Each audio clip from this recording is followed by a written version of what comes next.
భారతీయులు తమ దేశం నుంచి వెళ్లిపోవాలంటూ ఆస్ట్రేలియాలో ఆందోళనలు జరుగుతున్నాయి. అమెరికా నుంచి సైతం వెళ్లిపోవాలంటున్నారు. యూరోప్లోనూ వలస అంటే సలసల రగిలిపోతున్నారు. అసలు ఎందుకు ఈ పరిస్థితులు వచ్చాయి?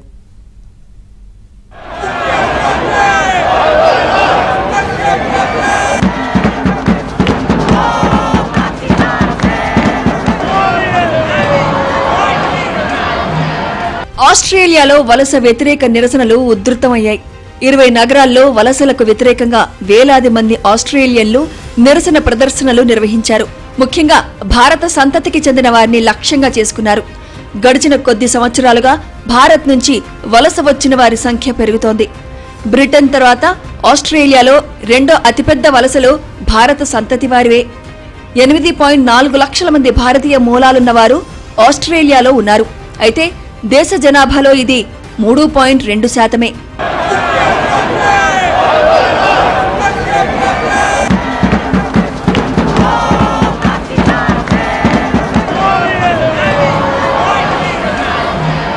సిడ్నీ, మెల్బోర్న్, కాన్బెర్రాతో పాటు ఇతర నగరాల్లో పెద్ద ర్యాలీలు జరిగాయి. సిడ్నీలో దాదాపు 10,000 మంది రోడ్డెక్కారు. నగర మ్యారథాన్ కోర్స్ దగ్గరకు చేరి జాతీయ జెండాలను ప్రదర్శించారు. మెల్బోర్న్లో నిరసనకారులు ఫ్రిండర్ స్ట్రీట్ స్టేషన్ వెలుపల ఆస్ట్రేలియన్ జెండాలు, వలస వ్యతిరేక ప్లకార్డులతో చట్టసభ వరకు కవాతు చేశారు. కాన్బెర్రాలో పార్లమెంట్ హౌస్ ఎదుట నిరసన తెలిపారు. పలువురు రాజకీయ నేతలు సైతం ఈ ఆందోళనలో పాల్గొన్నారు.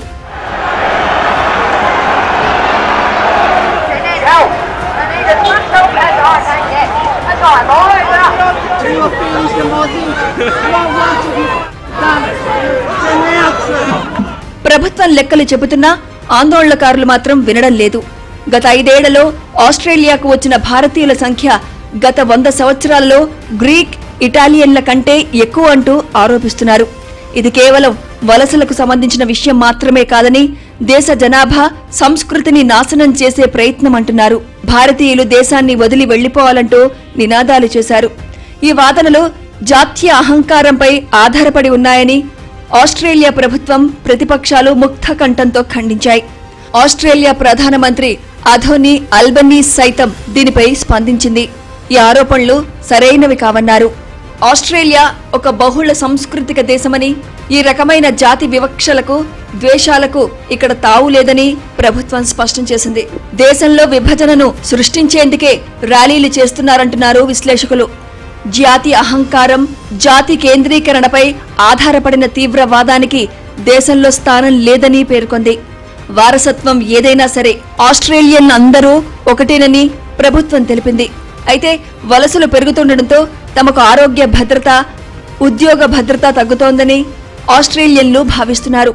భారతీయ ఫెస్టివల్ సైతం ఘనంగా చేస్తుండటంతో స్థానికులు కొంత అభద్రతా భావానికి గురవుతున్నారు.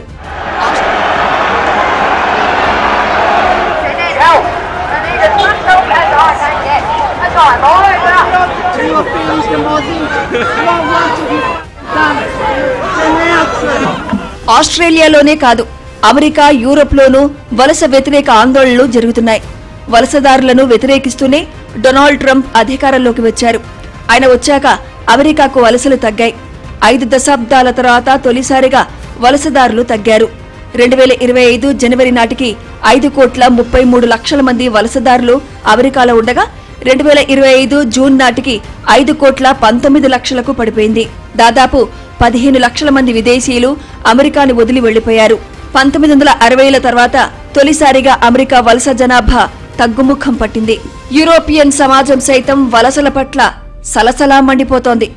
వలసల సంఖ్య పెరగడం, ఆర్థిక సమస్యలు, నేరాలు, జాతీయవాద భావాలు పెరగడమే ఇందుకు కారణాలు. ఇటీవలే నెదర్లాండ్స్, జర్మనీ, ఇటలీ, బ్రిటన్ లాంటి దేశాల్లో జాతీయవాద భావాలున్న రాజకీయ పార్టీలు పెరిగాయి. ఇవి వలసలను కట్టడి చేయాలని, సరిహద్దులను బలోపేతం చేయాలని కోరుకుంటున్నాయి. దీంతో ఒకప్పుడు వలసదారులకు ఆహ్వానం పలికిన యూరప్ ఇప్పుడు నో ఎంట్రీ బోర్డులు పెట్టేస్తోంది. వలసల వల్ల తమ భద్రతకు ముప్పు వస్తుందనే అపోహ యూరప్లో పెరిగింది. వలస వచ్చిన వారు గాని, వారి పిల్లలు గాని పొరపాటున ఒక్క నేరం చేసినా దాన్ని హైలైట్ చేస్తున్నారు ఆందోళనకారులు. గతంలో పశ్చిమాసియా, ఆఫ్రికాలో అంతర్యుద్ధం దెబ్బకు లక్షలాది మంది యూరప్ వెళ్లి సెటిల్ అయ్యారు. అరబ్ విప్లవం తర్వాత ట్యునీసియా, లిబియా, ఈజిప్ట్, యమన్, అల్జీరియా వంటి దేశాల నుంచి వలసలు వెల్లువెత్తాయి. చట్టవిరుద్ధంగా గ్రీస్ గుండా యూరప్లోకి ప్రవేశించారు. దీంతో వారికి ఉపాధి కల్పించడం పెను సవాల్గా మారింది.